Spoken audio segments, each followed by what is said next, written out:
Assalamualaikum warahmatullahi wabarakatuh. Hai, saya Sinta Rimadani, NPM 1911090147. Di sini, saya dari SPM Termodinamika 2020. Oke, pada kesempatan kali ini, saya akan membahas tentang aplikasi hukum 1 termodinamika dan kapasitas kalor.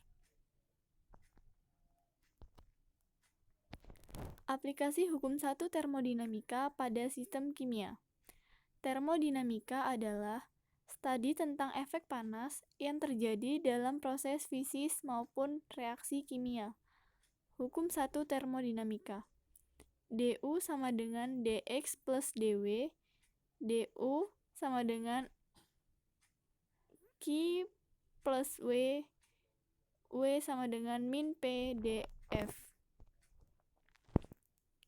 Kalau reaksi, energi yang dapat dipindahkan dari sistem ke lingkungan atau sebaliknya.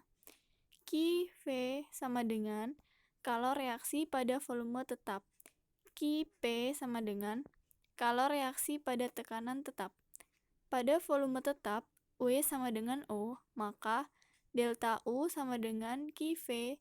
Pada tekanan tetap, maka delta U sama dengan Q P plus W sama dengan Q P min P dF.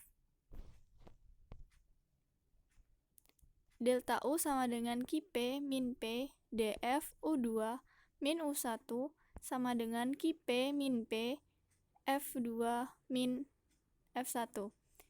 U2 min U1 plus PV2 min V1 sama dengan Q P U2 plus PV2 min U1 plus PV1 sama dengan Q P. U plus PV 2 min U plus PV1 sama dengan Q P. Besaran U plus PV disebut entalpi H, sehingga H2 min H1 sama dengan Q P, delta H sama dengan Q P. Hubungan antara delta H dan delta U. H sama dengan U plus PV, delta H sama dengan delta U plus delta PV.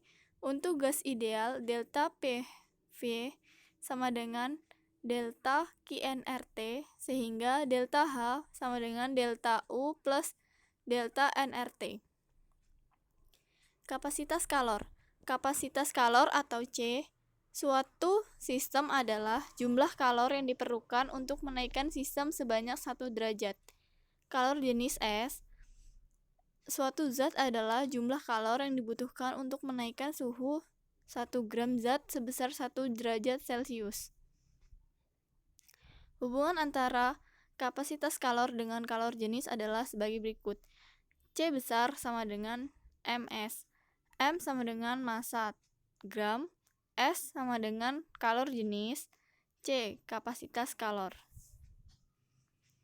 Jika mengetahui kalor jenis dan jumlah suatu zat, maka jumlah kalor atau Q yang diperlukan atau telah diserap atau dilepaskan pada suatu proses dapat diketahui berdasarkan perubahan suhu sampel. Persamaannya sebagai berikut. C sama dengan dQ per dt. Kapasitas kalor pada volume tetap CV adalah bagi berikut. Sedangkan pada tekanan tetap CP adalah sebagai berikut. Penerapan hukum pertama termodinamika, yaitu ada 4. Yang pertama proses isotermal, yang kedua proses adiabatik, yang ketiga proses isokorik, yang keempat proses isobarik. Proses isotermal adalah suatu proses yang berlangsung dalam suhu konstan. Karena berlangsung dalam suhu konstan, tidak terjadi perubahan energi. Dalam perubahan energi sama dengan 0 dan berdasarkan hukum 1 termodinamika, kalor yang diberikan sama dengan usaha yang dilakukan sistem. Q sama dengan W. Jika diterapkan pada isotermal, persamaan hukum pertama termodinamika akan berbentuk seperti ini. Proses adiabatik. Dalam proses adiabatik, tidak ada kalor yang ditambahkan pada sistem atau meninggalkan sistem Q sama dengan 0.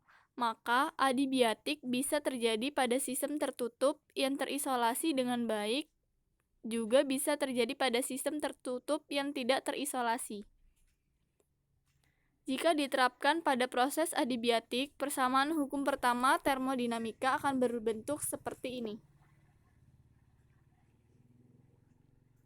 Proses isokorik.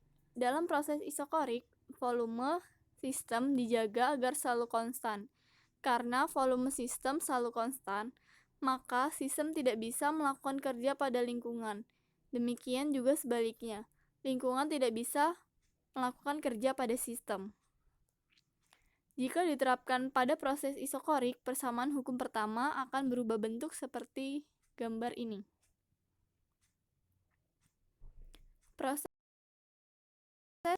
Dalam proses isobarik, tekanan sistem dijaga agar selalu konstan.